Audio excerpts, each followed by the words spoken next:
Muito bom dia a todos, agradecemos a vossa presença. Sejam muito bem-vindos a este primeiro simpósio lusófono da UPA, International Urban Planning and Environment Association. Em nome da organização, eu saúdo e agradeço a presença nesta sessão de abertura do professor Rui Alves, diretor-geral do Ordenamento do Território, um estimado amigo de longa data, do IGOT, a professora Cristina Montalvão Sarmento, que é secretária-geral da Associação das Universidades de Língua Portuguesa, também, uma colega, muito obrigado.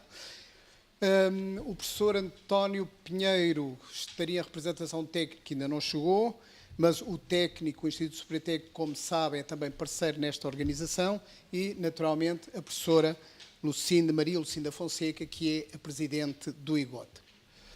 Nós pedimos desculpa em nome da organização pelo atraso do início da sessão, mas ao que soubemos também, houve um problema técnico no metro de Lisboa e, porventura, alguns estão atrasados por esse motivo. A organização do UP12 Lisbon, no qual este primeiro simpósio lusófono se integra, surgiu há cerca de 3 anos, a convite do chair da UPA, professor Don Miller, da Universidade de Washington, no âmbito de um encontro fortuito ocorrido em Dublin, no decurso de um congresso da ASOP, Association of European Schools of Planning. De imediato aceitámos esse desafio de organizar, a responsabilidade de organizar este congresso 2016 da UPA em Lisboa. Trata-se de uma organização partilhada entre o IGOT, a quem a UPA endossou o convite, e o Instituto Superior Técnico, designadamente o Departamento de Engenharia Civil, que desde o primeiro momento envolvemos também na organização deste evento. A comissão organizadora do UP Lisbon é composta por mim próprio, José Manuel Simões, professor e investigador do IGOT, pelos meus colegas Eduardo Marques da Costa e Carlos Cardoso Ferreira, e pelos colegas do Instituto Superior Técnico de Civil, Fernando Nunes da Silva e José Antunes Ferreira. A todos eles, na qualidade de chair do Comitê Local, agradeço a sua prestimosa colaboração. Agradecimento que estendo também à doutora Ana Louro e à doutora Marisa Coelho, jovens investigadores de centros geográficos do IGOT, porque o seu apoio à organização foi fundamental. O primeiro simpósio lusófono conta com um número apreciável de inscritos, cerca de 80 inscritos, dos quais uma boa parte, de facto, submeteram abstratos. A nossa ideia inicial foi a de aproveitar a relevância de um evento, como é este, o Congresso da UPA, para promover e alavancar um relacionamento mais intenso entre os investigadores e profissionais ligados ao ordenamento do território e urbanismo no seio da comunidade de países que partilham o português como língua oficial. Porventura, tínhamos a expectativa inicial de uma maior adesão dos investigadores e profissionais lusófonos a este primeiro simpósio, até porque o Congresso da UPA, que verdadeiramente começa amanhã, tem muito mais do dobro dos inscritos, mas cedo percebemos que muitos dos que manifestaram formalmente interesse em se inscrever neste simpósio não conseguiram granjear a tempo o financiamento necessário à sua deslocação e permanência em Lisboa. Ainda assim, o leque, a qualidade das apresentações perspectiva um primeiro simpósio lusófono muito interessante e enriquecedor. E estamos certos que as sementes de estreitamento das relações entre investigadores e profissionais ligados ao ordenamento do território e urbanismo do mundo lusófono foram estimuladas, serão estimuladas, e que certamente uma próxima iniciativa idêntica motivará muitos mais colegas oriundos de Portugal, Brasil, Palopes e mesmo, esperemos, Timor.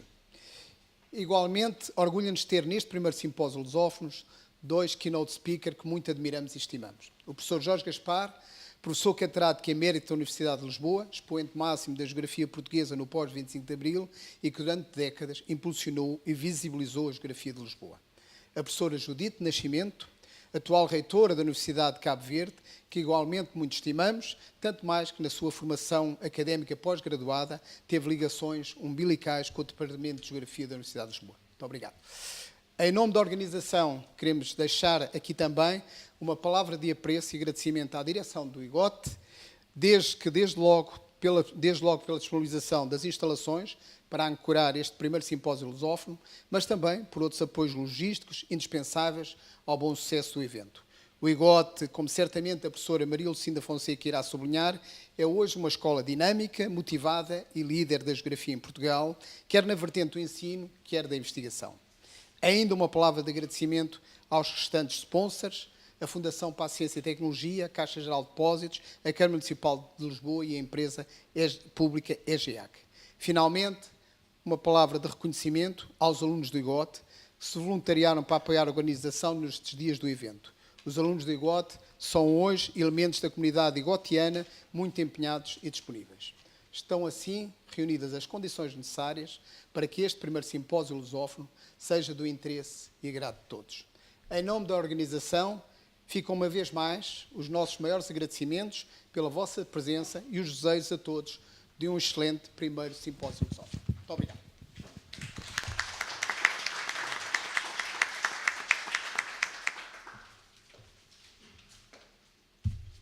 Daria agora a palavra à professora Cristina Sarmento, em representação da Associação das Universidades de Língua Portuguesa.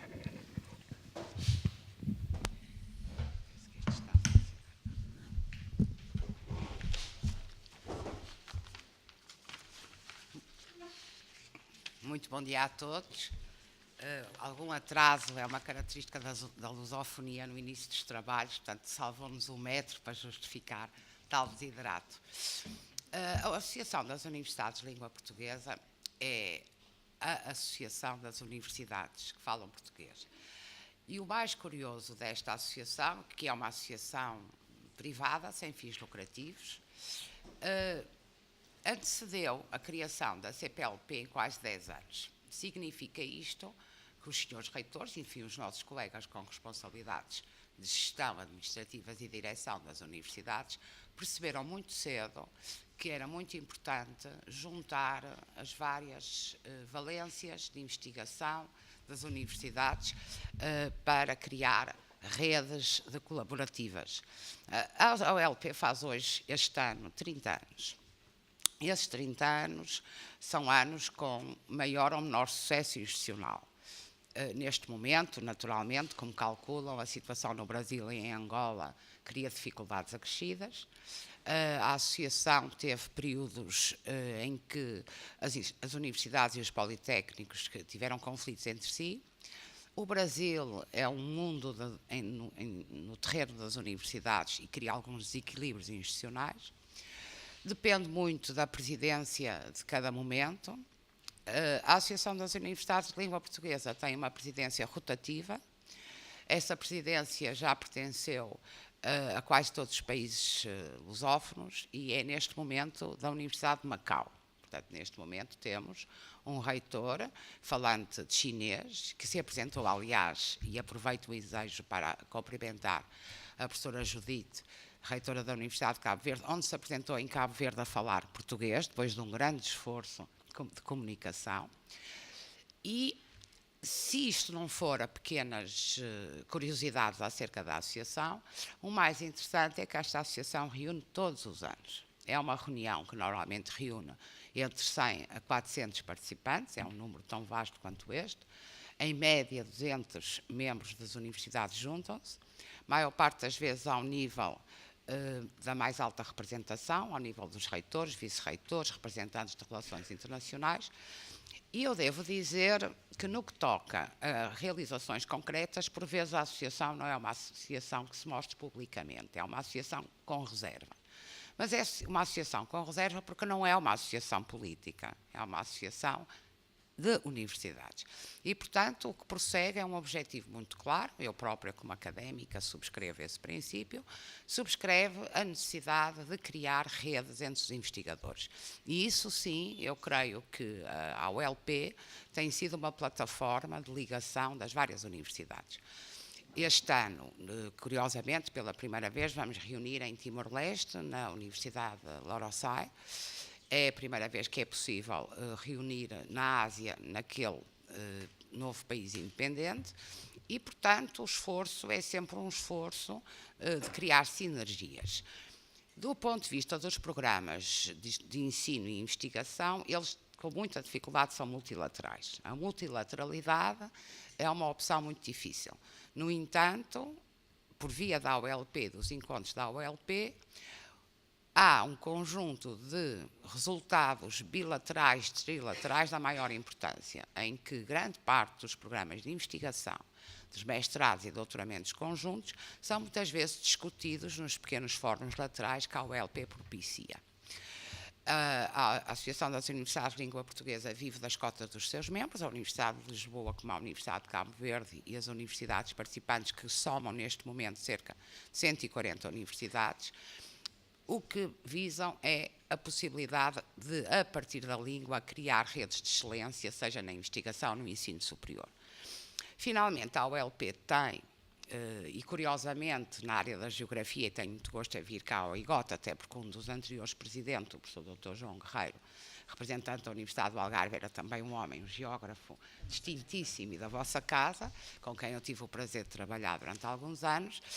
Temos republicado obras em português, que são obras que todos os anos publicamos comemorativamente para cada encontro e que visam potenciar a investigação nestas áreas. Estou a pensar em 2 ou 3 obras que nós republicamos facsímiles, importantes para alguns países e que foram obras perdidas. Estou a pensar, por exemplo, num encontro em Angola, em que um grande investigador português, o José Redinha, tinha uma publicação sobre as etnias e culturas de Angola, que tinha sido prémio do Banco de Angola em 1975, e dada a data se perdeu, a edição completa se perdeu, e conseguimos reeditá-la.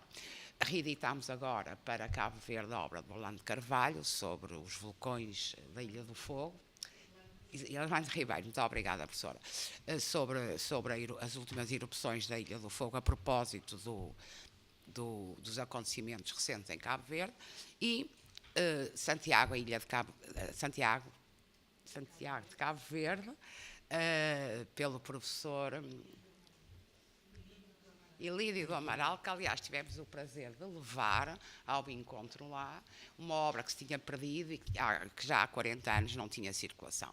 Portanto, eu não sou geógrafo, como perceberam facilmente pela impossibilidade de referenciar corretamente os distintíssimos colegas eméritos, mas nós temos tido a preocupação de manter uma linha séria, académica. E há só mais um ponto que eu gostaria de referir, para não demorar mais e não atrasar mais a abertura dos trabalhos. A Associação das Universidades de Língua Portuguesa tem há 30 anos, e portanto está no número 30, o que é muito interessante para quem sabe e conhece a atividade publicista, tem uma revista, que é a Revista Internacional em Língua Portuguesa, que tem uma longevidade considerável. Estamos agora no trabalho natural de tentar adequar o panorama português às necessidades internacionais e obrigações internacionais, com peer review e com indexação. A indexação na ISIS para revistas em língua portuguesa é muito difícil, mas estamos a trabalhar nesse sentido. E, em boa verdade, temos a capacidade de ter reunido numa revista com 30 anos, 30 exemplares, investigadores de todos os países de língua portuguesa, de todas as áreas, e essa coordenação científica é normalmente feita por 1 ou 2 países em parceria.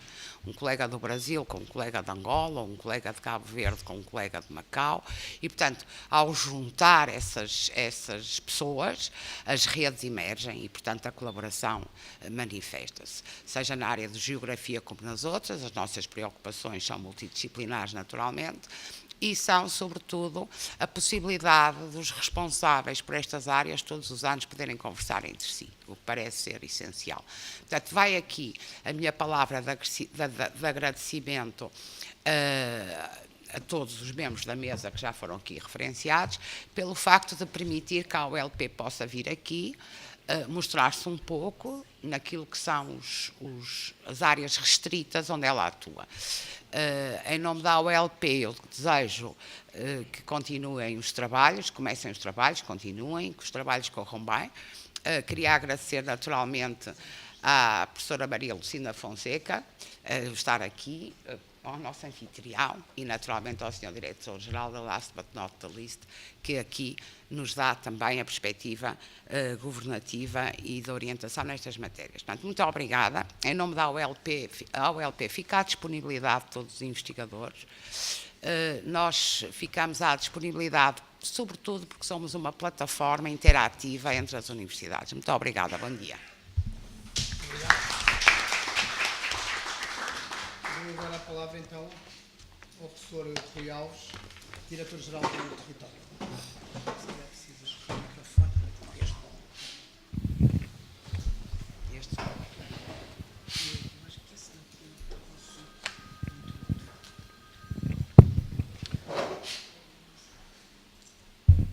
Muito bom dia a todos. Começo por cumprimentar os colegas da mesa, a professora Cristina Sarmento, a professora Lucinda Fonseca, o professor José Manuel Simões, o professor António Pinheiro ainda não está, mas ficam já os cumprimentos feitos também. Começo por agradecer naturalmente ao Comitê Organizador e em especial ao professor José Manuel Simões o convite que me dirigiu para estar presente nesta sessão de abertura do primeiro simpósio lusófono em planeamento urbano e ambiental. Aproveito também para felicitar a organização deste simpósio, com o qual a Direção-Geral do Território se congratula, uma vez que a temática se encontra diretamente relacionada com as suas competências.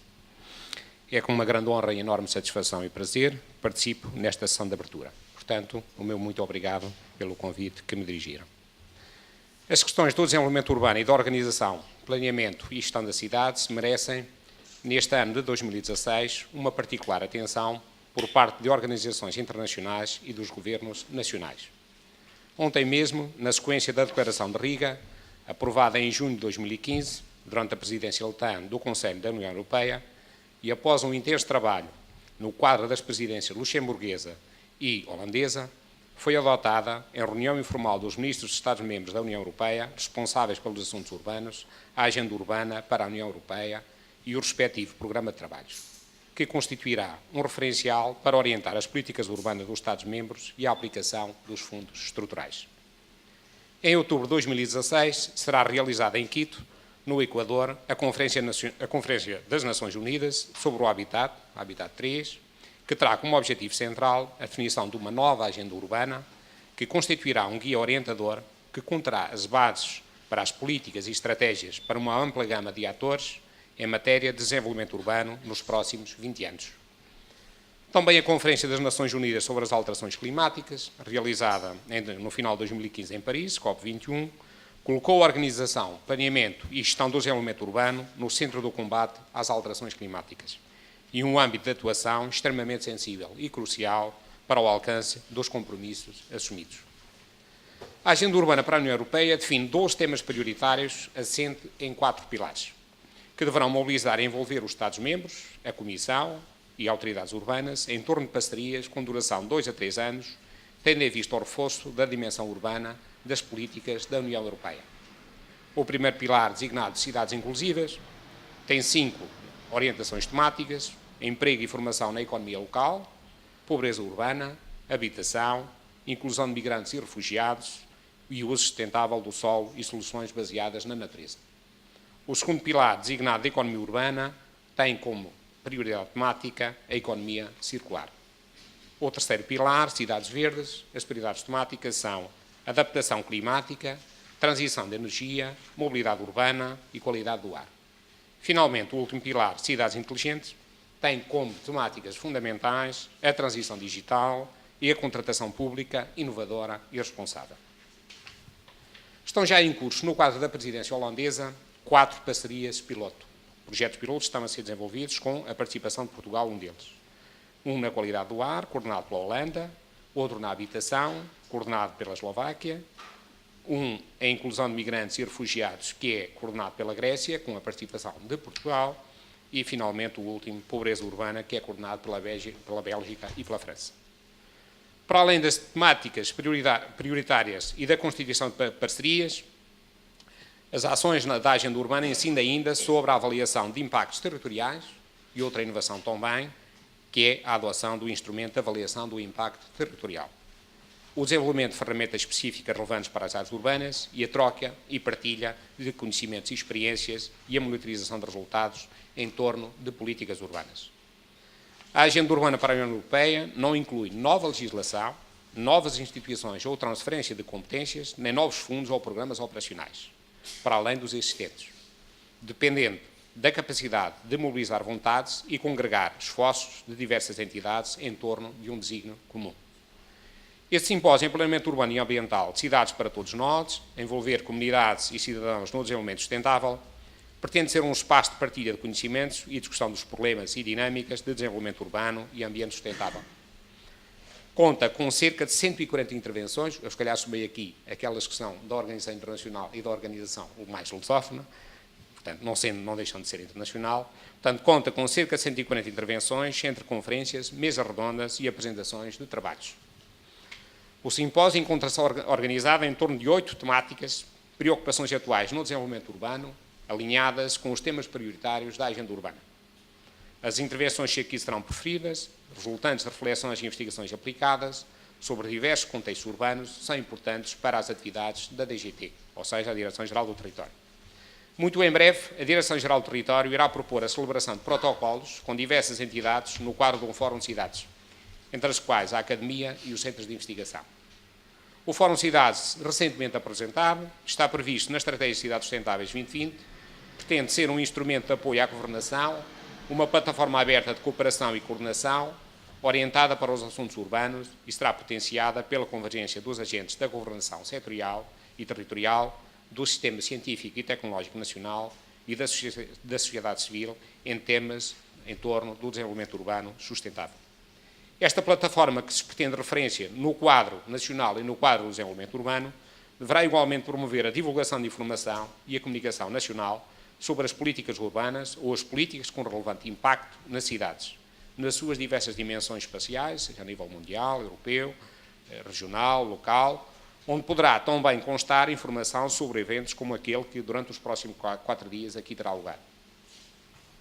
Termino com votos de bons trabalhos, felicitando uma vez mais a Comissão Organizadora deste simpósio, de onde certamente sairão importantes contributos para o desenvolvimento urbano sustentável. A DGT tem consciência de que necessita da vossa cooperação para poder desempenhar de forma plena e eficaz as suas competências. Muito obrigado.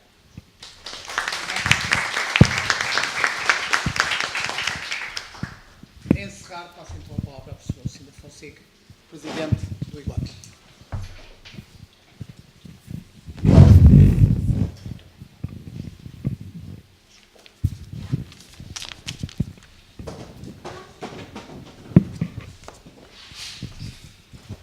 Muito bom dia a todas e a todos. Cumprimento especialmente os membros da mesa, o Sr. Professor Rui Alves, Diretor-Geral do Território, caro amigo, a Sra. Professora Cristina Sarmento e o Professor José Manuel Simões, caríssimo colega aqui do IGOT. Gostaria de começar por dar as boas-vindas a todos os participantes neste evento, felicitar a comissão organizadora, os colegas do IGOT e do Instituto Superior Técnico, que efetivamente têm vindo a colaborar connosco na realização de muitos eventos deste tipo no quadro da nossa participação na ESOP e também temos fortalecido as nossas relações de cooperação não só neste tipo de eventos, mas também no desenvolvimento de iniciativas conjuntas na área da formação pós-graduada no domínio do urbanismo e do ordenamento do território. Portanto, é com grande alegria que vejo mais esta realização conjunta com o Instituto Superior Técnico, aqui representado, e cumprimento todos, na pessoa do professor José Antunes Ferreira. É uma honra e um enorme gosto para mim acolher no IGOT este primeiro simpósio lusófono em planeamento urbano e ambiental, naturalmente porque, sendo o IGOT a Escola de Geografia e Ordenamento do Território da Universidade de Lisboa, não poderia ser, de facto, um sítio mais adequado do que este para acolher este primeiro encontro. Eu sublinho primeiro porque espero que efetivamente tenha continuidade e passemos a ter organizações semelhantes a esta com regularidade. Isto não só pela relevância da problemática que aqui se vai tratar, num mundo que é cada vez mais urbano, a temática das cidades, as cidades para nós, cidades inclusivas, sustentáveis, são cruciais, naturalmente, e, por outro lado, o estreitamento das relações de cooperação entre as universidades de língua portuguesa parece-me crucial.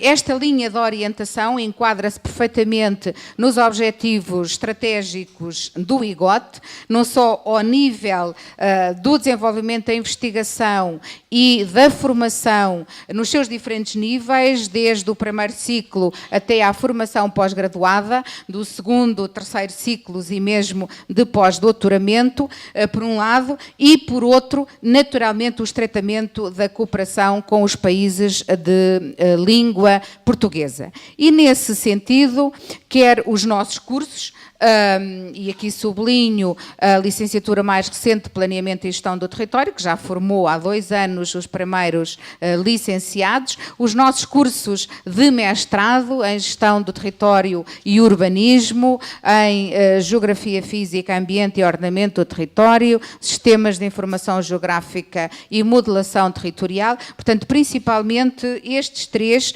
dão naturalmente contributos muito importantes para uma formação ao nível de pós-graduação extremamente relevante para a temática que hoje aqui e nos próximos dias vamos abordar. Mas também ao nível do terceiro ciclo, não só as especialidades que temos no doutoramento em Geografia, mais vocacionadas para as questões do planeamento, do desenvolvimento, estão também muito presentes, como temas novos que são fundamentais para entender as dinâmicas de transformação das cidades e os problemas com que se debatem, como sejam o turismo, um dos nossos outros cursos de doutoramento, não só porque é uma atividade cada vez mais relevante, mas também as migrações, as questões da diversidade, das mobilidades da população, tudo isso são temas absolutamente cruciais,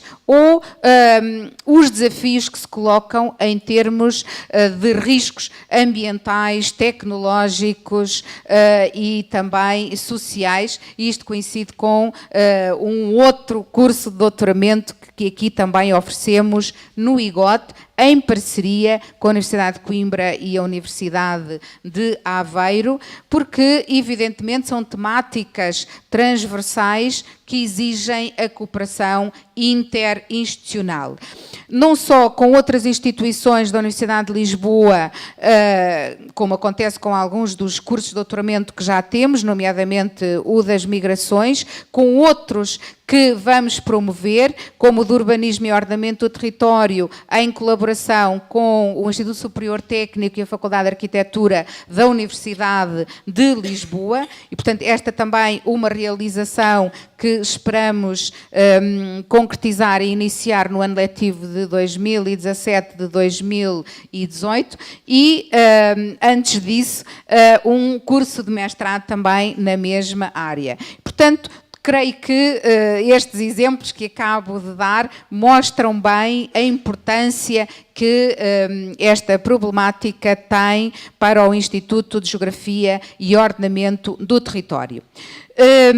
Naturalmente que num mundo global e cada vez mais interligado, temos que ter uma perspectiva de cooperação alargada com outros territórios, com a Europa, com os países de língua portuguesa, com a América Latina, enfim, com grandes blocos mundiais, cada vez mais interligados e que são cruciais para encontrarmos respostas mais adequadas para os desafios que se colocam ao crescimento urbano e ao desenvolvimento das cidades. E, por conseguinte, também nos nossos cursos têm cada vez mais relevância unidades curriculares mais vocacionadas para estas problemáticas em África, como, por exemplo, seminários e cadeiras na área do planeamento urbano em África e noutros territórios. Também estimulamos o trabalho de campo dos nossos alunos e o contacto com essas realidades, e aqui quero sublinhar as visitas de estudo que estamos já a efetuar com os alunos desde a licenciatura a Cabo Verde do ano passado. Este ano iremos a São Tomé e tentaremos ir a outros países de língua portuguesa, e os projetos de investigação que já estamos a desenvolver também em colaboração com outras universidades do mundo lusófono, aqui em particular com o Brasil, mas gostaríamos de alargar e estreitar esta cooperação com os outros países de língua portuguesa. No Centro de Estudos Geográficos, que é a nossa unidade de investigação do IGOT, enfim, é um centro de referência na investigação em geografia e no ordenamento do território em Portugal, mas também com grande prestígio fora do país, com uma ampla participação em projetos internacionais, europeus e com outros territórios. Temos 7 grupos de investigação que mostram bem a diversidade das temáticas que aqui tratamos e que são relevantes para o tema que vai ser abordado aqui nos próximos dias. Enfim, não me vou alongar hoje a falar desses grupos de investigação, porque amanhã temos a abertura de outra conferência, vou deixar isso para amanhã, mas antes de terminar gostaria de saudar muito particularmente os 2 conferencistas convidados do dia de hoje, o professor Jorge Gaspar, professor emérito do IGOT, meu mestre, e a professora Judite Nascimento, reitora da Universidade de Cabo Verde, também da casa. Foi um gosto revê-la ao fim de alguns anos, depois de aqui ter estado connosco, onde realizou o seu mestrado em planeamento regional e urbano. Gostaria de renovar os meus agradecimentos a todos os membros da comissão organizadora, a todos os oradores e participantes na conferência de hoje e dos próximos dias. Agradecer o trabalho empenhado dos profissionais não docentes do IGOT que ajudaram nesta organização. Uma palavra também de reconhecimento para os estudantes que sempre simpaticamente e com grande motivação ajudam na organização da logística deste e de outros eventos que aqui fazemos. Este mês de maio tem sido particularmente frutífero, porque todos os dias temos tido iniciativas destas, até mesmo no fim de semana, porque no domingo celebramos aqui o Dia do Geógrafo com um seminário sobre a utilização das novas tecnologias no ensino e na investigação geográfica, e os alunos também tiveram um papel muito importante na logística deste evento. Desejo que os trabalhos de hoje sejam bem-sucedidos. Estou certa que da discussão que aqui vai haver vão nascer certamente novos projetos de investigação que vão permitir estimular e promover a cooperação entre as universidades de língua portuguesa. E para quem vem de fora, especialmente para os colegas que vêm de fora de Portugal, espero que também tenham ainda algum tempo para usufruir da nossa bela cidade de Lisboa, e ainda por cima temos bom tempo e, portanto, desejo que esta passagem por Lisboa seja também agradável. Muito obrigada, bom trabalho. Peço desculpa, vou ter que me retirar, não posso assistir aos trabalhos, pelo menos durante a manhã, porque já estou atrasada para ir para uma reunião da Comissão Científica do Senado da Universidade, onde se vai tratar de um assunto importante para o IGOT. Muito obrigada.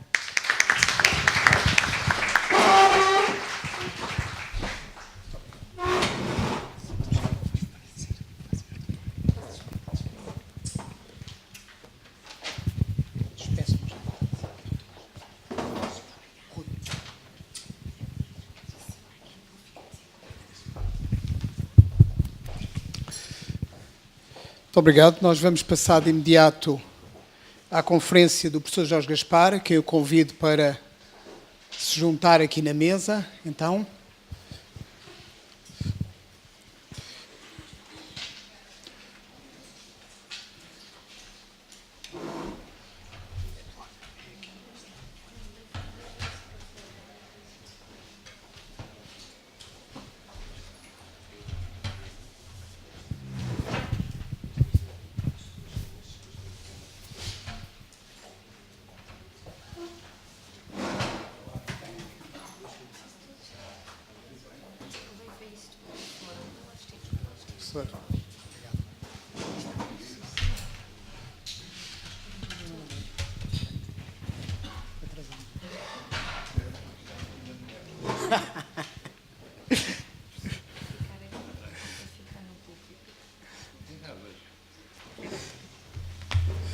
Vamos dar então início à conferência do professor Jorge Gaspar, que muito nos honra naturalmente. Como eu sublinhei há pouco na minha apresentação, o professor Jorge Gaspar é, para muitos de facto, o expoente máximo da geografia portuguesa no pós-25 de Abril e que a pessoa que durante décadas de facto impulsionou e visibilizou a geografia de Lisboa. É geógrafo e urbanista, professor emérito da Universidade de Lisboa, do Instituto de Geografia e Ordenamento do Território. Embora se tenha aposentado enquanto docente, continua muito ativo, muito ligado como investigador do Centro de Estudos Geográficos. E, não raras vezes também, vem, de facto, aqui fazer algumas sessões que são sempre, como uma das últimas eu próprio assisti, sobre as plantas, a relação entre as plantas e o território, vem, de facto, aqui presentear-nos com algumas dessas sessões. Professor visitante da Universidade Técnica e das Universidades de Úmea e Paris-Diz, doutorado da Universidade de Lisboa, pós-graduação da Universidade de Lund, tem investigações e projetos coordenados e aplicados em geografia imensos ao longo da sua carreira. No âmbito do planeamento e desenvolvimento também urbano e regional. Foi coordenador científico e técnico do Programa Nacional de Política de Ordenamento do Território, portanto, o instrumento de cúpula do nosso instrumento de gestão do território em Portugal. Tem uma vasta obra em artigos e em livros, 200 e tal publicações muito relevantes. Nós próprios, enquanto comunidade académica, enquanto discípulos, enquanto colegas também, fizemos há uns anos uma homenagem e editámos um livro que está, porventura, pode haver ainda alguns disponíveis, que chamámos na altura de Geofilia, o sentir e o sentido e os sentidos da geografia, uma homenagem ao professor Jorge Gaspar, com o contributo de muitos outros de várias partes do mundo. É membro efetivo da Academia de Ciências, membro efetivo da Academia Europeia e doutor honoris causa pelas Universidades de Lyon, Genebra e Évora. E, portanto, naturalmente, vamos ouvi-lo. Muito nos honra a sua presença e agradecemos. Eu julgo que está tudo a postos.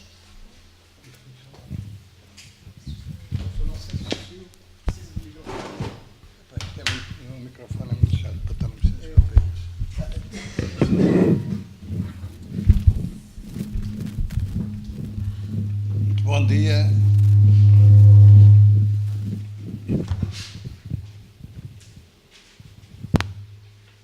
Muito obrigado pela vossa presença. Já fiz uma contagem por alto, eu gosto muito das métricas, das estatísticas, e tenho sempre como ponto de comparação os meus estudos gerais de Alvito. Alvito é uma vila a sul de Beja que tem 1.250 habitantes, onde eu organizo conferências nacionais e internacionais e, portanto, é um bom ponto de observação da Europa. Como eu dizia há dias em Madrid, num colóquio, nós num metro quadrado podemos ver o mundo todo hoje em dia. E em Alvito também podemos ver o mundo. Eu comparo, portanto, a adesão das conferências em Alvito às conferências aqui assim, noutras universidades, em Madrid, em Paris, São Petersburgo, já estou eu a cair no nosso amigo Cesário Verde. E então, em Alvito, na última conferência, tínhamos presentes 60 pessoas. Passava, não eram mais de 60, o Zé Manuel estava lá. Pronto, é um número. Bom, hoje fui convidado para uma sessão que eu penso que é muito importante, mas para a qual, eventualmente, eu não estou devidamente informado ou instruído, informado no sentido de formado. E fiz uma adaptação. Tenho aqui os meus apontamentos e eu vou começar. Primeiro agradeço o convite, claro, estes convites são sempre confortantes, sobretudo quando já se está para lá da academia, e agradeço o convite, sobretudo para um tema que me é muito caro, que é o problema, o tema dos países da lusofonia, nas suas várias dimensões. Não é?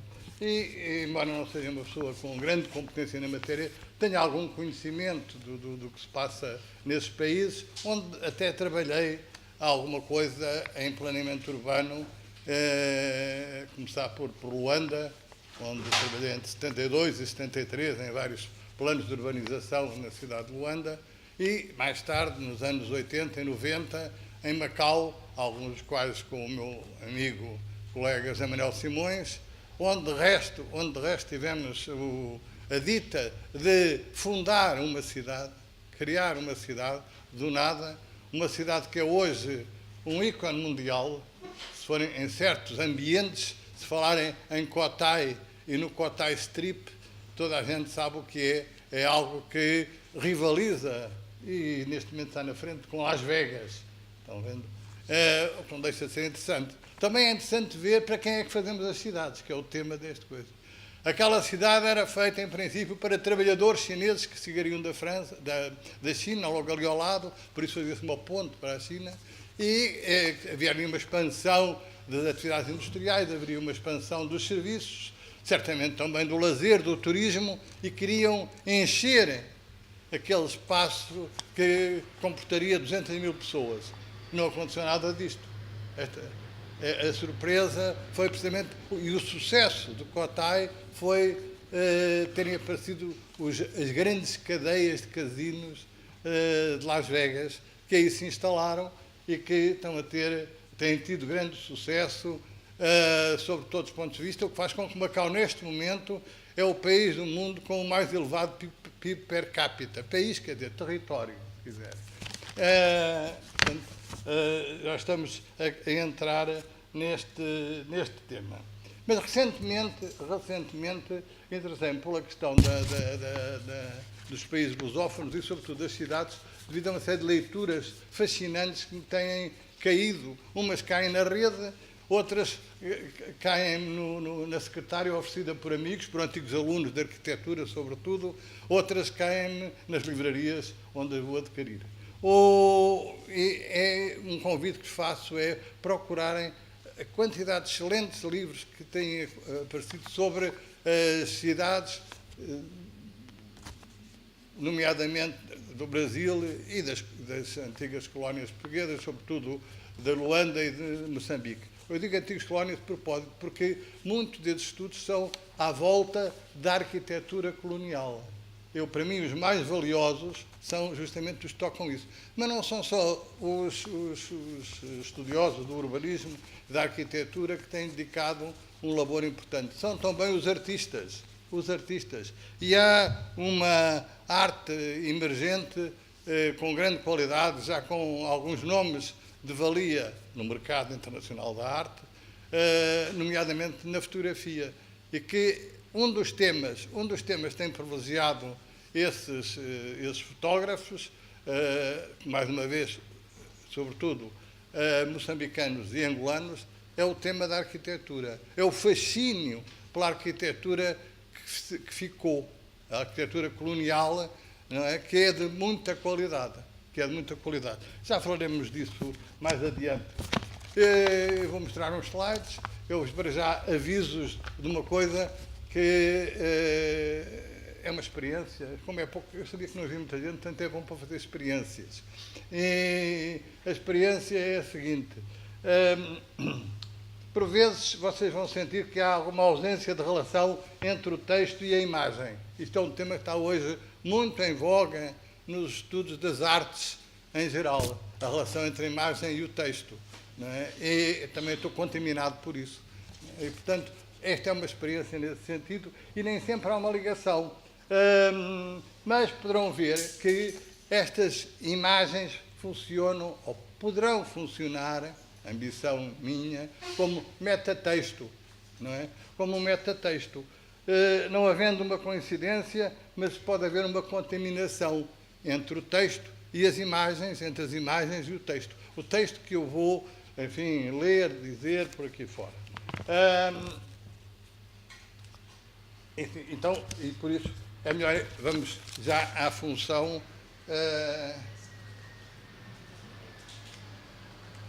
E a primeira questão que me levanto é cidades para nós e para eles. Não é? É essa. E não foi só eu que me pus a questão. Vejam, já os Pink Floyd se tinham debruçado sobre este tema, que é muito importante. Não é? Us and them. E eles diziam, otimisticamente, não é? Porque us and them somos todos pessoas vulgares, comuns, não é? Porque é que é essa história do us and them, não é? Mas aqui aparece, está subjacente, City for Us, cidades para nós. Eu fiquei, quando eu vi o título em inglês, ainda tive dúvidas, mas depois, quando me apareceu a tradução em português, fiquei mais descansado, era mesmo o que eu tinha interpretado, portanto, merecia esta discussão. Eu vou-vos contar isto não é preciso chegar ao fim, já sabe como é. Vou-vos contar uma coisa, a propósito do City for Us, vou-vos contar uma experiência que tem já quase 40 anos. Em 1980, trabalhei um ano sabático, trabalhei na OCDE, para a OCDE, sobre o problema das metrópoles do sul da Europa, de Lisboa até Atenas. Não necessariamente capitais, porque entraria Barcelona, Nápoles, e chegámos à conclusão que o grande problema que se colocava nessa altura a estas cidades era o problema da habitação. Este é um problema antiquíssimo, como sabem, o problema da habitação. O problema da habitação, sabem que era uma questão que a sua solução tinha muito que ver com a competitividade, uma coisa que está hoje muito em voga, não é? A competitividade dos países, a competitividade das cidades. Tem muito que ver com o preço da habitação, com o custo da habitação. E por isso, ou o Estado pode assumir esse custo, e isso no fundo, um estímulo que está a dar às empresas, não é? Ou pode não assumir. Mas ao assumir, e era aquilo que tínhamos que fazer, porque as cidades, as metrópoles do Mediterrâneo estavam todas envolvidas por habitação informal, eufemismo para dizer bairros de lata, barracas, não é? Que era realmente o que dominava. Não estão a imaginar Madrid, Barcelona, hoje em dia as pessoas não lembram isso, mas ainda há 30 anos estas cidades tinham grandes slum belts, mas slum belt no mais baixo nível que se pode imaginar. Tinha sido a invasão rural daqueles que não tinham conseguido chegar à Alemanha ou a outros destinos mais interessantes. E então o problema tinha que ser a habitação social. E depois de muitas discussões, os espertos, que éramos nós todos, chegámos a uma conclusão que a medida mais simples para embaratecer o custo da habitação social era reduzir o pé direito. O pé direito. City for us and them. Aqui está a questão. E então passámos a ter duas normas, não é? A cidade com um determinado pé direito e a outra parte da cidade com outro pé direito. O pé direito, está aqui alguém do inglês, o ceiling, não é? E que é muito importante. E baixando o pé direito, tornávamos as cidades mais competitivas, não é? E isso foi incorporado, pelo menos em alguma legislação. Em Portugal também, como sabemos e sabem aqui os especialistas deste domínio. Bem, e assim nós, vejam, se eu partisse desta história de vida que vos contei, poderíamos fazer a história do urbanismo mundial, a história do urbanismo desde a antiguidade. A partir daí, podíamos olhar a história da cidade, das antiguidades aos nossos dias, sempre na oposição entre cidade para uns e a cidade para outros. Era assim. Ou, se preferirem, para nós e para eles. Em Atenas de Platão, por exemplo, os cidadãos e os outros. Nós, quando falamos da cidade de Platão, da polis, estamos a falar city for us, claro. Não é? Não estamos a falar na cidade dos outros. Não é? Esses nem ficaram na história, não é? Porque havia grandes diferenças de pé direito entre uns e outros, não é? Como sabem. Aqui há umas 3 dezenas de anos, ouvi uma coisa também muito interessante, foi pouco depois.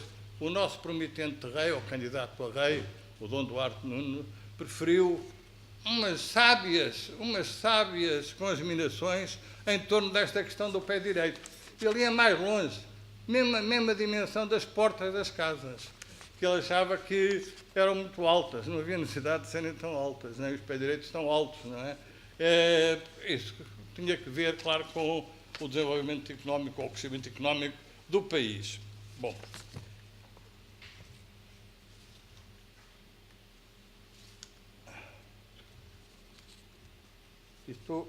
Houve aqui está aqui. Tenho aqui mais, se quiserem, procurem a ilustração desta questão, que é uma questão muito importante, não é? E até ao ponto em que chega a questão do pé direito, que é uma questão muito importante, vejam, a nível mundial, e são os nossos queridos amigos norte-americanos que têm preocupado muito com esta questão, porque eles estão mesmo no cerne da questão, como é sabido, não é? Mas nós também nos preocupamos. Eu falei no Cesário logo de entrada, tenho que andar sempre à volta do Cesário Verde, e o Cesário Verde, que é o nosso maior poeta sempre, escreveu pouco, é uma grande vantagem, e o Cesário Verde tem um poema fantástico sobre nós, chama-se Nós, por isso simplesmente. E é uma leitura que eu vos aconselho, uma reflexão sobre esta questão. Os portugueses têm, vejam, uma experiência de muitos séculos de fazer cidades para nós e para os outros. De resto, na essência da formação de Portugal, por um processo de guerra contra as explorações islâmicas que ocupavam grande parte da Península Ibérica, e quando a conquistaram a partir de 711, usaram os princípios que os muçulmanos tinham usado com os cristãos. Os muçulmanos, quando conquistavam uma cidade cristã, não é? Tiravam os cristãos da cidade, passava a ser para eles, e punham-nos fora das muralhas, não é?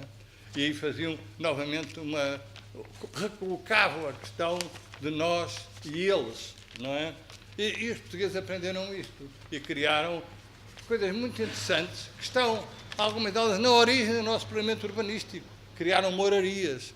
Algumas das morarias, que muita gente confunde a ideia de moraria com a ideia de um crescimento orgânico e desorganizado, que é curioso, orgânico e desorganizado, da cidade, mas não. As morarias eram frequentemente, por razões de necessidade, por um lado estratégica, por outro lado, de necessidade de ordenamento físico, eram planeadas. Escolhia-se o sítio para a moraria. No caso de Lisboa, como estão em Lisboa, visitem a moraria. Que sítio é que se escolhia? O sítio com piores condições, como é óbvio, porque para nós ficariam as melhores condições. E a moraria era colocada, vejam, a norte, entre 2 vales, num sítio insalubre, não é? Com muita sombra.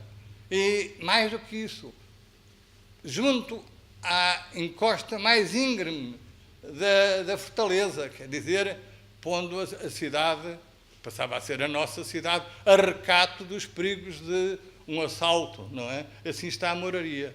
Não obstante isso, depois o traçado era planeado. Claro que como aquilo é muito declivoso, hoje, por vezes, mas foram lá ver, encontram ali, assim, princípios que são clássicos do desenho urbano. Mas melhor do que em Lisboa, tem em Évora casos desses, de um desenho urbano mesmo geométrico. No caso de Évora é muito interessante, mas há outros, Moura, por exemplo. Portanto, os portugueses têm uma experiência, vejam, que vem do princípio da nacionalidade, que vem do século XII. Mas também adquirir a experiência com bairros para outros. Ao mesmo tempo que se faziam as morarias, faziam-se as judiarias. E as judiarias também obedeciam a preceitos muito interessantes. Os preceitos da acessibilidade. Como eram comerciantes, convinha que ficassem junto à área mais comercial, ao centro da cidade. Lisboa é espantosa para percebermos isso. Os judeus viviam por detrás de onde eles tinham o seu comércio e atividade, por trás da Rua dos Mercadores. Aí a primeira grande judiaria. Estão vendo? Havia a Rua dos Mercadores e por detrás o bairro da judiaria. E quando a judiaria vai crescer, porque Lisboa estava a crescer muito, aí é muito mais interessante. É um rei, o Dom Dinis, que é um rei urbanista, o Dom Dinis, e até especulou um bocadinho, fazia também o seu negócio, não é? O Dom Dinis vai criar uma nova judiaria que ajuda a dar forma a uma vila nova. O que era uma vila nova? Era uma Alvalade, era um novo bairro. E a segunda judiaria é uma vila nova. Vejam que experiência nós tínhamos. Tudo isto numa perspectiva de sustentabilidade. E vejam que eu não posso deter muito, isto é uma aula, está aqui nesse slide. A sustentabilidade, e aquela que está subjacente aos temas deste Congresso, é vista neste triângulo daqui. Eu acho que o outro triângulo da direita é tão importante quanto este. O triângulo da direita é o triângulo que coloca a questão cultural. A questão cultural é fundamental. Eu falo isso a propósito de morarias e judiarias, como estão a ver. Como foi possível, ao longo de séculos, manter em harmonia esta multiculturalidade da cidade. Não é? Com regiões diferentes, com maneiras diferentes, com comeres diferentes, com atitudes diferentes, em tensão, mas tendo interesses convergentes. E isso foi possível. E isso é uma experiência muito importante que os portugueses também adquiriram e souberam, com algumas conflitualidades neste percurso de 9 séculos, mas mantiveram, penso que até hoje, está hoje a renascer. Eu hoje, ao encontrar, eu sou quase às vezes já me sinto mal, porque já sou quase, eu daria caça-questões novos. E já vejo questões novas por toda a parte. Mas penso que não estou enganado. Estou-vos a dizer isto porque há dias estava a ler um livro sobre São Paulo. Sobre São Paulo, das origens até ao século XIX, até ao início mesmo, e até ao século XIX, ao início da metrópole moderna. O livro é quem quiser tomar nota, do Sr. Roberto Pompeu de Toledo, A Capital da Solidão, uma história de São Paulo, das origens a 1900. E São Paulo teria, no século XVI, segundo ele, 1.500 habitantes e 190 casas. Eu digo São Paulo, já vou voltar a falar de São Paulo, porque São Paulo é, para mim, estamos a falar dos países lusófonos, é a nossa grande metrópole. Quer dizer, não é Lisboa, nem Luanda, nem o Rio de Janeiro. São Paulo é a metrópole da lusofonia. E a gente devia acreditar mais nisto e todos se considerarem que a nossa capital, em última análise, é São Paulo. E isso ajudava-nos a ir mais longe. Mas São Paulo, como eu dizia, em século XVI, segundo li neste livro do Roberto, teria 1.500 habitantes. Mas entre esses habitantes, aqui está o que eu estava a falar antes, encontramos bastantes fulanos com fichas criminais, segundo ele diz. O António Proença, natural de Belmonte. Belmonte ainda hoje tem uma comunidade judaica. Mantiveram o criptojudaísmo vivo até aos nossos dias, e hoje tem uma comunidade judaica e tiram daí alguns proventos, tem uma série de marcas kosher, etc. Bom, mas ele fugia à condenação, não é? Porque tinha raptado uma freira. Isto conta o Pompeu. Mas existiam outros habitantes, naqueles 1.500, existiam outros habitantes muito curiosos, como a Messias Fernandes. Fernandes, que é um nome de família tipicamente cristão-novo. António Rodrigues, outros, que casou com quem? Rodrigues casou com Salvador Pérez, outros, cristãos novos. Eu até me pergunto às vezes, isto após da força desta multiculturalidade quase original na nascença de Portugal, se o ter, enfim, expulsado os judeus e obrigá-los a ser cristãos novos, não foi fundamental na estratégia de mundialização de Portugal. Porque, de resto, quem fez, quando começamos a ver, quem fez a componente portuguesa, claro, de Goa, mais que de Goa, de Coxim, ainda hoje lá estão. Ainda ontem estive a ler no Economist um artigo sobre o boom que está a acontecer em Kerala, estão a ver, lá no sul da Índia, continua em grande sucesso, é outra Índia. E a gente vai ver muitas das famílias, São Rodrigues, São Fernandes, é esta gente. Bom, eu vou deixar, porque não ficava tempo por aqui. Uma das características das cidades lusófonas edificadas nos territórios que hoje formam Estados e que relevam da lusofonia é a sua resiliência. Comparem com outros Estados ou com outras situações que evoluíram de colonial para Estado, comparem a estrutura urbana que foi ficando. E aí vão detectar a enorme resiliência das cidades da lusofonia, de que aqui estamos a falar e que vamos falar durante estes dias. Isto é resultado da capacidade de atualização, de renovar na infraestrutura e na superestrutura, na capacidade de se reciclarem, de explorarem as sucessivas estruturas de oportunidades. Há sucessivas estruturas de oportunidade que são aproveitadas. O que hoje está a acontecer é espantoso, o que tem acontecido nos últimos 40 anos nos territórios das colónias africanas de Portugal, que tanto o urbanismo como a arquitetura se adequaram a novas funções. Apesar da obsolescência resultante de vários fatores, que são episódios mais ou menos recorrentes de confrontos bélicos, normalmente em Angola e Moçambique, mas as cidades permaneceram e desempenham o seu papel estruturante. Mais do que as cidades, a organização interna dessas cidades foi reciclada e adaptada às novas necessidades. Mais do que isso tudo, e é o que eu mando a preocupar mais nos últimos tempos nas minhas leituras, a arquitetura. A arquitetura permanece, e a arquitetura, agora que se respira mais fundo nesses territórios, a arquitetura está a ser reconhecida como um património. E isso é muito importante, porque nós temos da melhor arquitetura que se fez no mundo. Eu ia dizer em África, não é só em África, que se fez, por exemplo, em Lisboa. Melhor a que se fez em Angola, a que se fez em cidades pequenas, que eu já vos mostro alguns exemplos. Assim, cidades que são fundadas e cresceram para responder a estratégias de ocupação e domínio dos territórios e das gentes, têm vindo a adaptar-se às novas situações políticas, sociais e demográficas.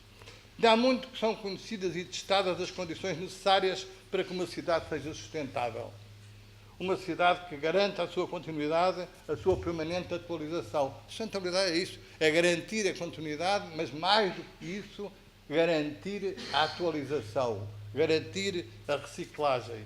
A primeira de todas as condições para isso, e isto agora é geografia pura, e deixa-nos muito satisfeitos, é a adequada localização, em termos absolutos, geográfico-topográficos e relativos, em relação aos mundos com que se relaciona ou com que se pretende relacionar.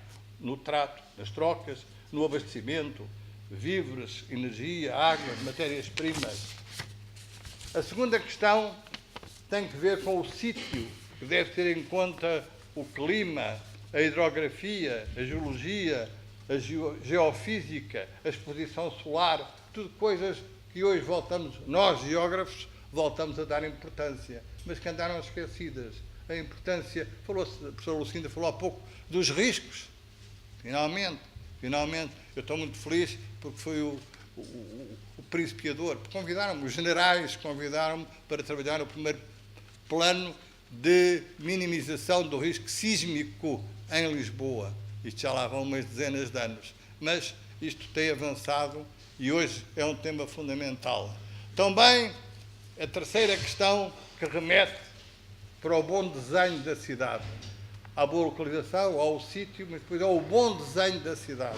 E eu podia, aqui sobre o bom desenho, temos muita coisa para dizer, mas eu resolvi fazer aqui o elogio de um livro que muito me ajudou nas minhas primeiras aulas como professor de Geografia em Arquitetura, e que foi um sucesso. Era um livro que tinha acabado de sair, eu comecei a dar aulas em outubro de 65, a primeira edição deste livro é de 63, eu devo a indicação deste livro ao professor Lírio do Amaral, porque este livro não tinha nada a ver com o nosso curso de Geografia, foi ele que me indicou, e este livro passou a ser uma bíblia Design with Climate, que ainda hoje já vai, não sei, na enésima edição, ainda hoje está aí a capa da edição de 2015, também já tem sido atualizado, reciclado, mas o livro é o mesmo, e sobretudo o título é bastante elucidativo, Design with Climate, não é? E eu recordo-me perfeitamente, tive que ir a rever os meus conhecimentos sobre os movimentos do Sol, fundamentais para os arquitetos, para eles desenharem urbanismo e, sobretudo, neste caso, também arquitetura, ou melhor, arquitetura, mas também urbanismo.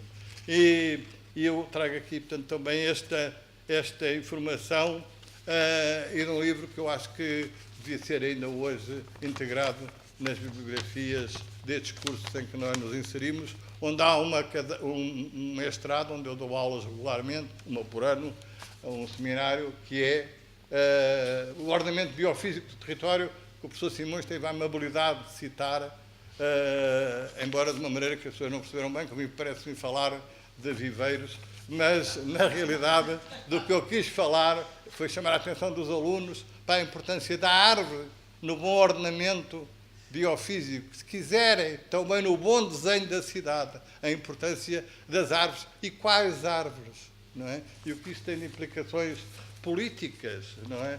Muito grandes, porque hoje em dia os políticos só querem árvores de crescimento rápido, por causa do ciclo político, como é óbvio, não é?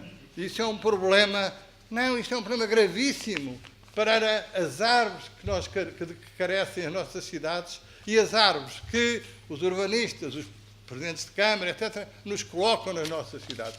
Que diferença de uma cidade com araucárias a uma cidade que tem umas acácias manhosas, híbridas, que vieram de um viveiro qualquer, não é?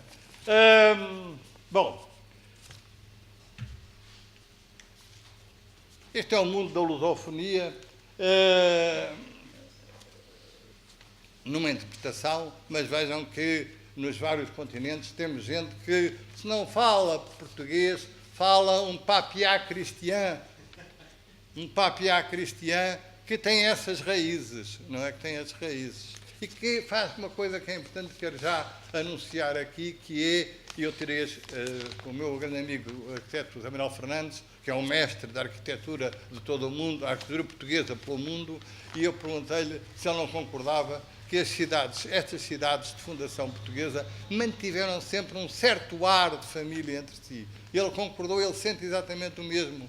É este ar de família que, por vezes, vem só do facto de haver uns quantos que falam um papiá cristiano, que falam um crioulo das mais diversas origens e raízes, não é?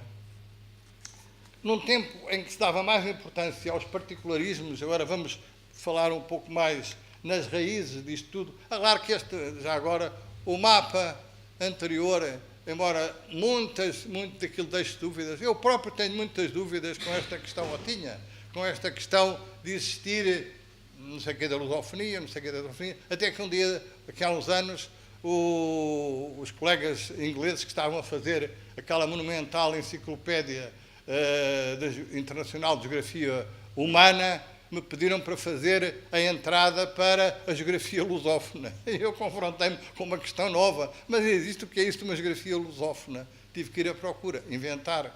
Eles já tinham dito que havia. E passei a acreditar que havia uma geografia lusófona e pronto, e lá fiz o número de linhas que eles me pediam, ou de páginas, para aquela entrada que lá ficou uma Lusophone Geography, Human Geography. E existe, portanto, passou a existir. E agora também aqui a mesma questão com as cidades. Mas esta questão de haver um princípio de uma identidade da cidade que, no fundo, lusófona, sai de Portugal. Portugal é o foco original, tem alguma razão de ser. Eu escrevi aqui assim, no tempo em que se dava mais importância aos particularismos do que às aproximações, escrevia sobre os traços diferenciais da cidade portuguesa relativamente à cidade espanhola, não é? Noutros tempos, hoje já ninguém se preocupa muito com isso, mas mestres como o Orlando Ribeiro e o seu amigo Robert Ricard. O Ricard fez estudos muito interessantes sobre o México, sobre a identidade do México, mas também estudos sobre os portugueses em Marrocos. E também se interessou sobre a cidade de Lisboa e sobre aquilo que eram aspectos essenciais do chamado, ou que eles chamavam, ele e Orlando Ribeiro, a cidade portuguesa. E a grande diferença para eles entre a cidade portuguesa e a espanhola, eu depois, ao longo da minha carreira, provei que não era tanto assim, e, portanto, que discordava de algum modo deles, em parte, eles descobriram particularismos, e descobriram isso em dois aspectos, que são dois elementos essenciais da cidade portuguesa, da cidade lusófona, que se espalhou pelo mundo, que são o Rossio, não é? Que é um elemento singular dessas cidades. As cidades lusófonas não têm praça maior, como as espanholas. Ricard escreveu textos muito interessantes sobre isto. Têm um Rossio, que é uma coisa mais orgânica, que se vai fazendo e que vai contando o mundo e onde vai servindo para o que acontece. Para a manifestação, para a tourada, para o auto de fé, para o comércio, para o mercado. Vai dando para essas várias funções. Porquê? Precisamente porque não é rígido. Não é? E a outra é a Rua Direita. A Rua Direita, ou a Rua Direta, como alguns hoje lhe chamam. A Rua Direita que leva sempre a algum lado, mas sobretudo que traz sempre. É que a gente vê sempre, diz sempre, a Rua Direita leva, atravessa e tal. Não, a Rua Direita traz gente à cidade. E aí se encontram. E quando se encontram, é necessário haver um alargamento dessa Rua Direita. Isto não é novo, eles pensavam que era, mas não é.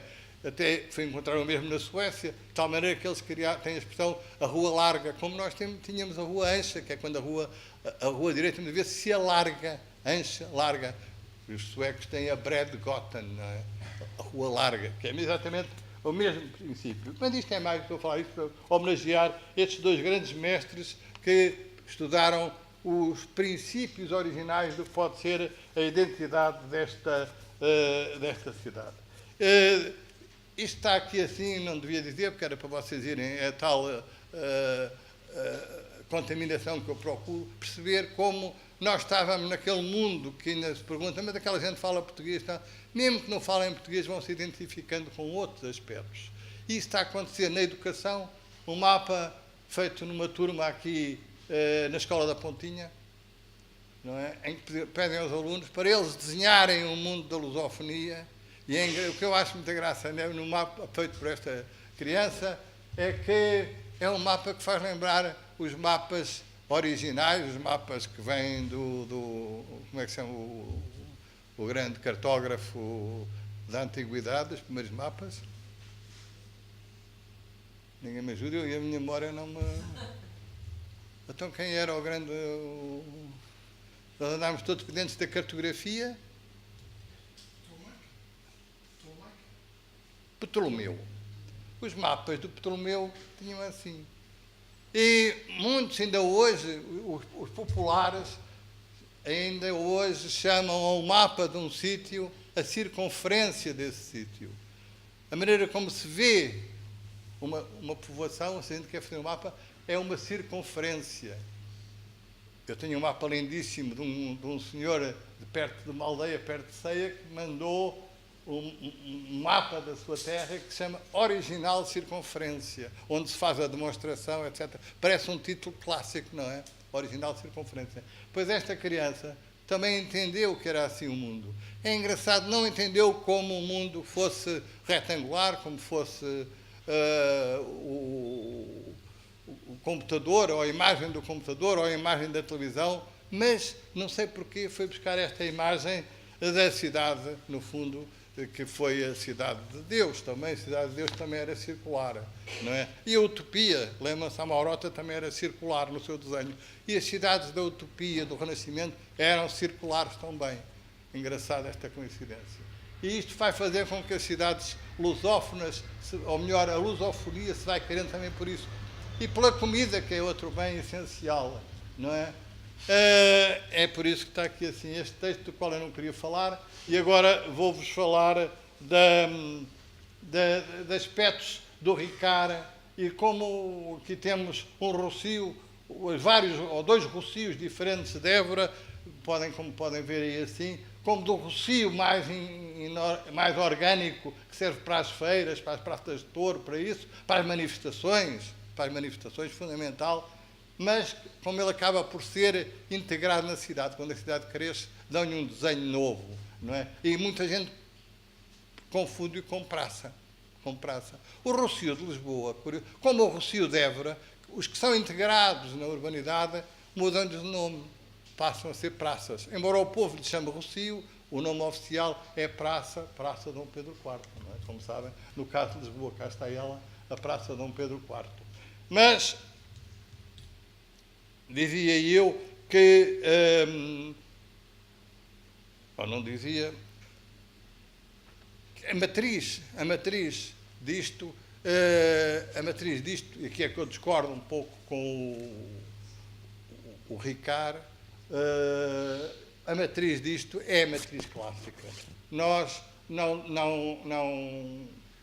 somos diferentes dos espanhóis, não fazíamos umas cidades tão regulares como eles, não levávamos, porque o Filipe II fez umas determinações para as Américas, para as colónias, onde indicava como devia ser desenhada a cidade. E, portanto, era lei que a cidade tinha que ter aqueles arruamentos, era lei que tinha que ter aqueles ângulos, era lei que tinha que ter aquela geometria. Isso nunca aconteceu entre nós. Mas ficou a memória que vem dos exércitos. Há descrições fantásticas do Fernão Lopes sobre a maneira como o exército se organizava para atacar a cidade. Ele organizava-se segundo os preceitos do Hipódamos. Eram os mesmos preceitos. E com instrumentos que vinham mesmo das operações militares. Há outra história muito interessante, que é quando os portugueses começaram a construir cidades na costa de Marrocos. Estamos agora no início, primeira metade do século XV. Há uma lenda ali em Larache, na área de Larache, que se conta, que diz que os portugueses chegaram de barco uma noite e no outro dia, quando nós acordámos, eles já tinham feito uma cidade no meio do rio. Isto é uma lenda, mas tem algo de verdadeiro, porque a crónica da conquista do norte da África, da Guiné, diz-nos que os portugueses levavam dentro dos seus barcos castelos de pau. Quer dizer, levavam uma fortaleza pré-fabricada e chegavam lá e era só montá-la. Ora, o desenho era uma fortaleza que tinha ruas, tinha casas no seu interior, e o desenho era o mesmo desenho que vinha do Hipódamos. Eram as Bastido, o nome Bastido ainda existe na Península Ibérica. Há uma terra chamada Bastida na Rioja, e eram cidades novas feitas segundo este desenho, e Bastida é um nome, vejam, Bastida é um nome que vem da linguagem militar, Bastida, Bastião, por aí fora, não é? E Bastida, Castelo de Pau. A crónica do Dom Fernando, do Dom João I, conta como ele atacou Coimbra, que estava na posse do outro partido, do partido do Dom João de Castela. É muito engraçado, diz, as tropas portuguesas chegaram ao outro lado do Mondego e a primeira coisa que fizeram foi construir uma Bastida. E a partir daí é que começaram a atacar a outra cidade. E é este saber que vai também continuar, é este saber que vai ter continuação e que acabará por ser mais erudito, aumenta a escala. Quando os portugueses resolveram deixar estas várias pequenas fortalezas que se estendiam de Ceuta até o que é hoje Agadir, e que se chamava Santa Cruz de Cabo Gué, e que tinham várias povoações, umas mais importantes que outras, a mais importante era Safi, mas tinha tudo abandonado, e porque os portugueses resolveram, numa posição estratégica, uma melhor localização, melhor acessibilidade ao mar e à navegação fluvial que penetrava o interior, eles resolveram fazer uma cidade nova, mas uma cidade nova com uma determinada escala. É a primeira grande cidade feita pelos portugueses, e não é em Portugal, é no norte da África. E essa cidade chamava-se Mazagão. E é uma cidade do Dom João III, portanto, princípios do século XVI. Para fazer essa cidade de Mazagão, que está mais estudada, já deu tese de mestrado, doutoramento, tudo isso, os portugueses, e que é um ensaio, vejam, é um ensaio para o que iria acontecer a seguir, é o primeiro grande ensaio, e bem sucedido. Esta Mazagão é uma cidade inspirada numa cidade do Renascimento. Não ideal, porque esta é bem real, preparada para o uso da artilharia, etc., e preparada para a navegação. A porta principal chama-se Porta do Mar, e os barcos chegavam até ela na maré cheia. E, portanto, tinha defesa natural. E esta cidade é desenhada por um arquiteto urbanista, arquiteto militar, que existiu nessa altura, chamado arquitetos militares, italiano, de Ravenna, Benedetto de Ravenna, que o Carlos V emprestou, não é, ao seu primo Dom João III, o Benedetto de Ravenna, e que teve como grande ajudante o que foi também arquiteto militar, também pintor, também artista, também pensador, não é? Francisco de Holanda trabalhou como ajudante de Benedetto de Ravenna na planta e depois na concretização como mestre de obra de Mazagão. Mazagão acabou por ser abandonada, é muito engraçado, vejam, abandonada no século XVIII. E estava amaldiçoada. É uma cidade dos cristãos, foi abandonada mesmo a partir de 1765, se eu não estou em erro. Mas os muçulmanos quiseram, as autoridades locais, recuperá-la para o tráfego com a Europa. E para isso convidaram, imagina, mais uma vez, judeus a virem ocupá-la. E deram-lhe um nome que ainda tem hoje, a Nova. Era velha, mas enfim, não se chama Mazagão, mas chama-se El Jadid, a Nova.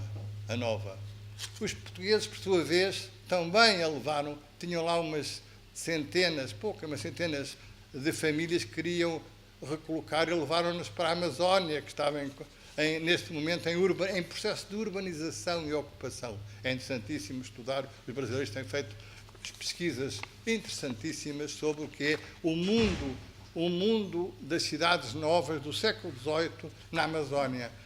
A ocupação da Amazónia é feita segundo uma lógica de urbanização do território, de instalação de cidades, e a partir das cidades é que se faz a exploração, enfim, das várias riquezas que a Amazónia proporcionou, vegetais, minerais e animais também, a criação de gado, em algumas áreas teve importância.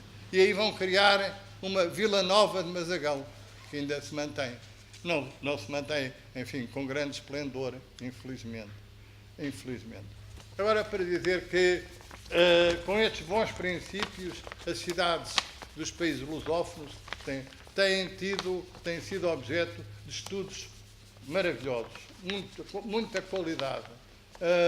Eu diria que, portanto, o Brasil, África, em África, Cabo Verde, não vou falar porque está aqui especialista, portanto tenho vergonha, mas sobretudo Angola e Moçambique as cidades destes países têm sido objeto de estudos de grande qualidade. E dou aqui alguns exemplos a que estão mais ligados e que são mais antigos, pela sua antiguidade. O estudo de Luanda de Ilha do Amaral é um estudo primeiro pelos brasileiros, fica para depois, já está. O estudo de Luanda de Ilha do Amaral, o estudo de Lourenço Marques, depois Maputo, de Clara Mendes, a primeira tese de doutoramento que eu co-orientei, e aproveito para homenagear quem, se a vida não tivesse as suas leis, estaria aqui connosco, o nosso saudoso professor do técnico, Costa Lobo, não é? Costa Lobo deu-me uma grande ajuda na direção daquela tese, porque ele era um grande conhecedor do urbanismo e dos problemas urbanos que se colocavam em Lourenço Marques. Mas para além dos problemas geográficos, históricos, morfológicos, arquitetónicos e urbanísticos, a nossa prática profissional parece mostrar-nos isto que eu vos disse antes, também mais recente, mas também ligado à nossa casa, é por isso que eu escolhi estes casos, são os livros que publicou o ano passado e já este ano o nosso colega do IGOT, o professor Carlos Nunes da Silva, que editou, quer dizer, conseguiu agregar um certo número de pessoas que estão interessados nestes temas e estão a estudar, numa primeira obra que eles publicaram, estão a estudar cidades ao sul do Saara, mas também de uma obra que dedicou exclusivamente às cidades lusófonas. Foi essa que saiu muito mais recentemente, que essa tem aqui do lado esquerdo, Urban Planning in Lusophone African Countries, que mostram bem como está viva e a riqueza desta linha de estudos que, em boa hora, se está a fomentar de novo. Mas as notas distintivas emergem também no trabalho profícuo dos arquitetos, como eu disse aqui, que é muito importante, sobretudo a partir de 1900. A importância que é dada ao projeto de arquitetura no Brasil.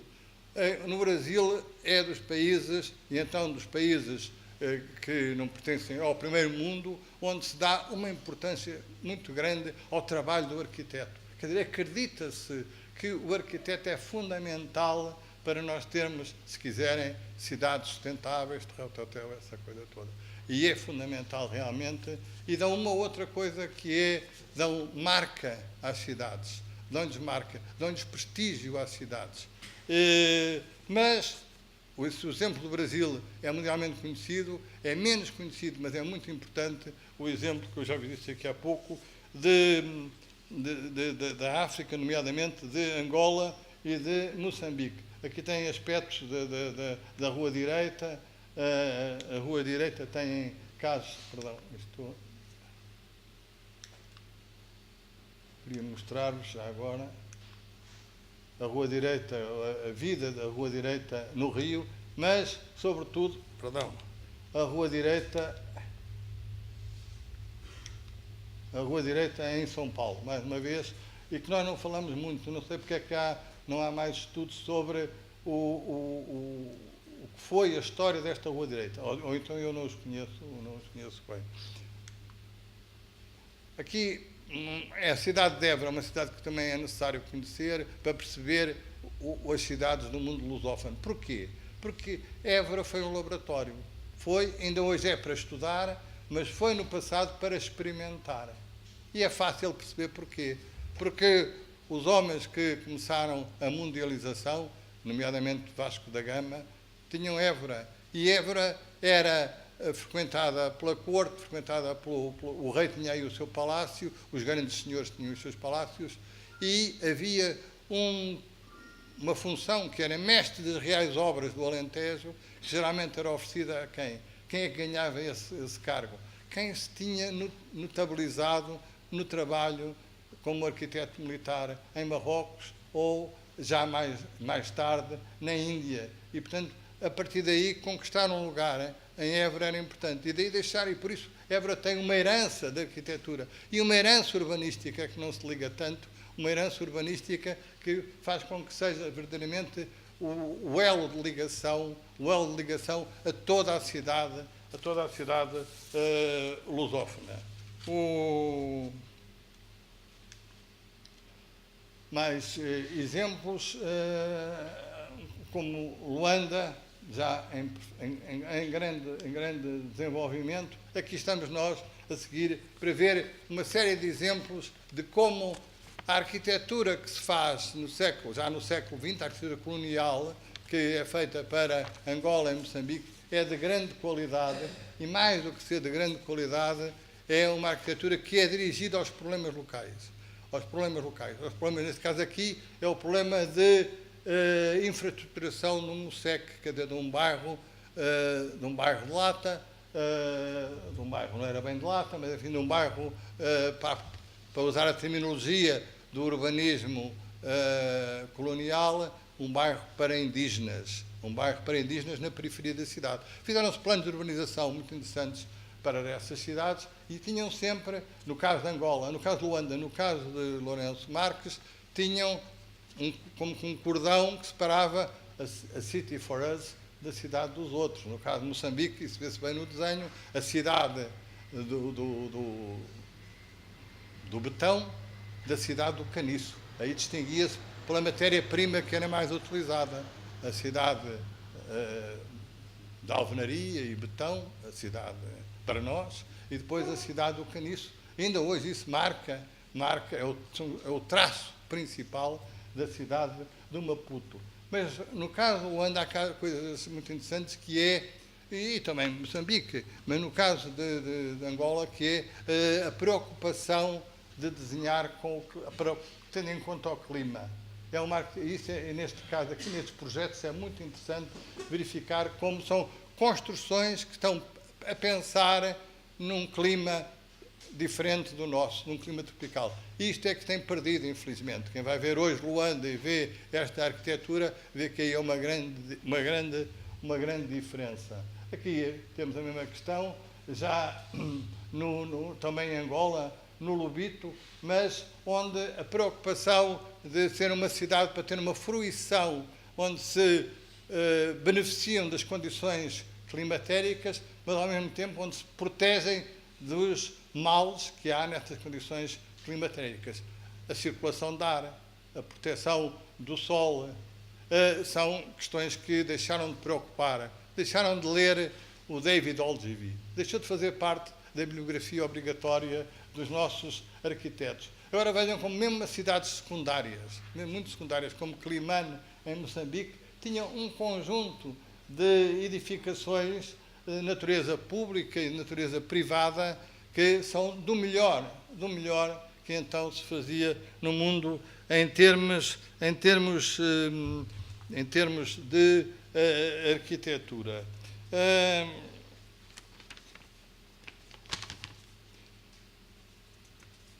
Eu tinha agora aqui uma questão que eu vou passar, não é? Que não está na hora, não é? Pois, eu vou passar, estou a ver isso, vou-vos deixar, que é, e vou limitar-me a mostrar-vos os slides, que era a questão da relação, que é idêntica também, podemos pegar por aí, nós podemos estudar as cidades, ou a evolução das cidades lusófonas no século XX, e já neste século XX, mas no século XX, com a questão do êxodo rural, e comparar que é exatamente semelhante à que se verificou aqui em Portugal.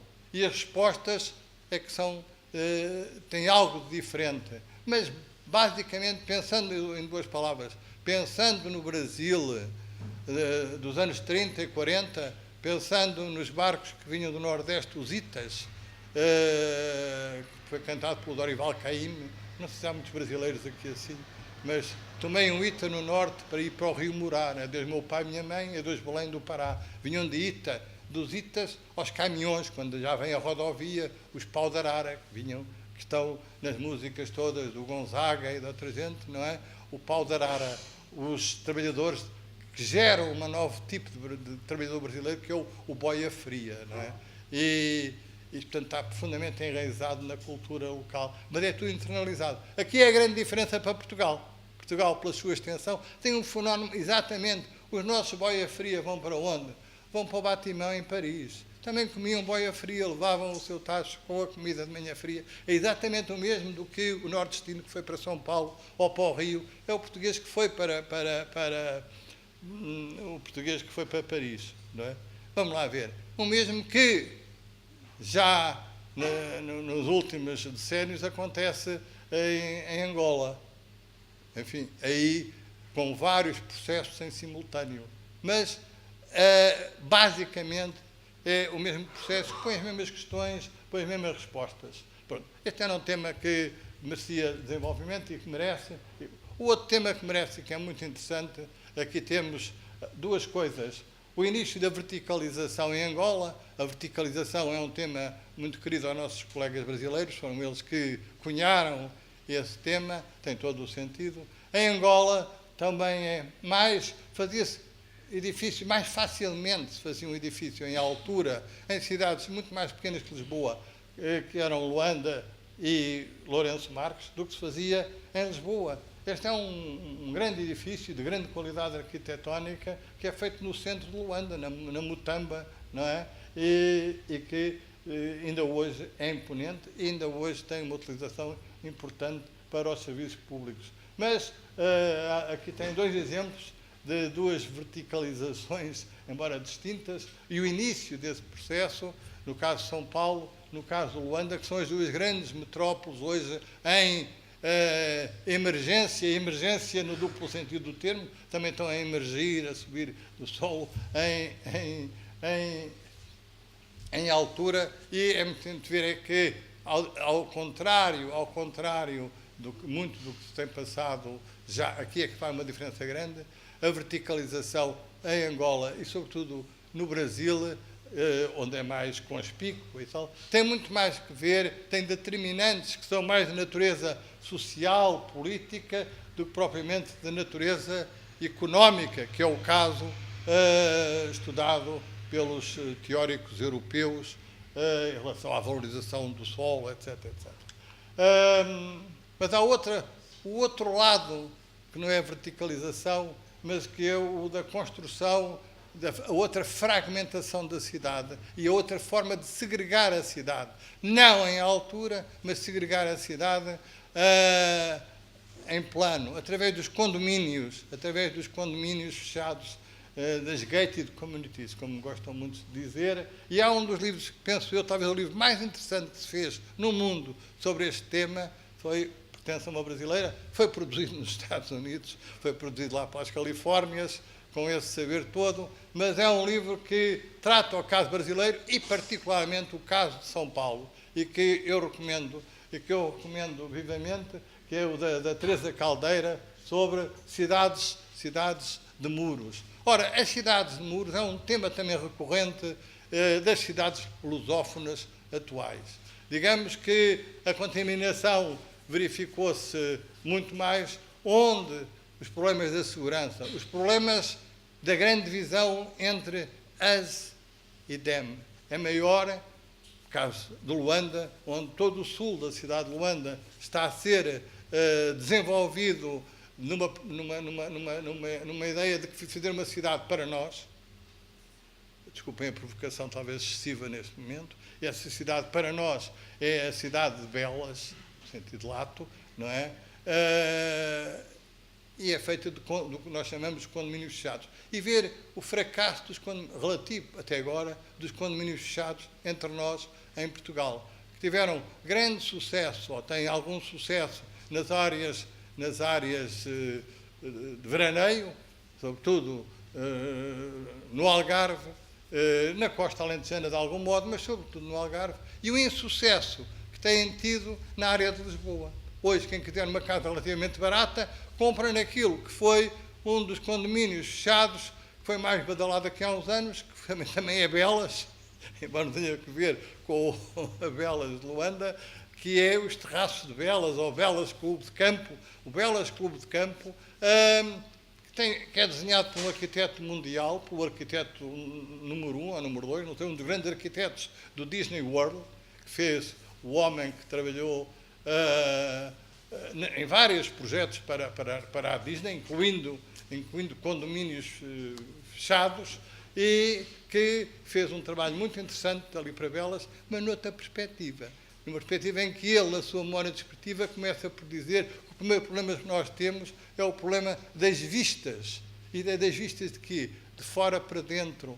Era os outros verem-nos a nós ou nós a vermos os outros. Estão vendo? E, portanto, tinha-se que resolver esse problema, que é resolvido pelo desenho que ele faz e pela arborização que é usada para essa função. Isto é muito interessante. Hoje, Belas vão aos anúncios da Remax e têm andar em Belas por preços muito jeitosos. Porquê? As pessoas estão a reconquistar a cidade, como se pode ver quem andar aqui por Lisboa.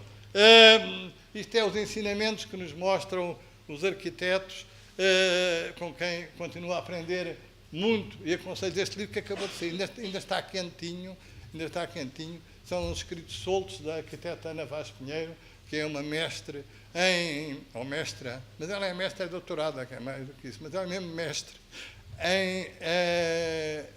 em arquitetura da lusofonia.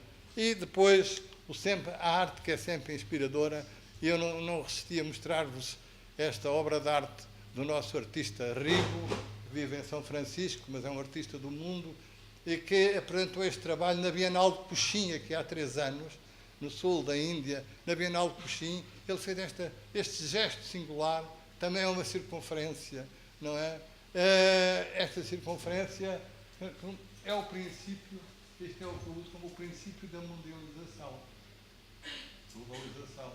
E esse princípio foi o ter ido lá a Coxim, lá ao sul, e ter voltado, e ter começado com o comércio, com as trocas, com as cidades e isso tudo.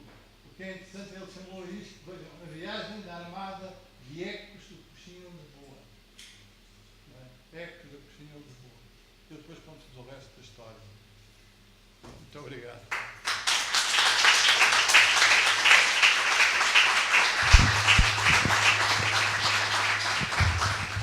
Muito obrigado, professor Gaspar.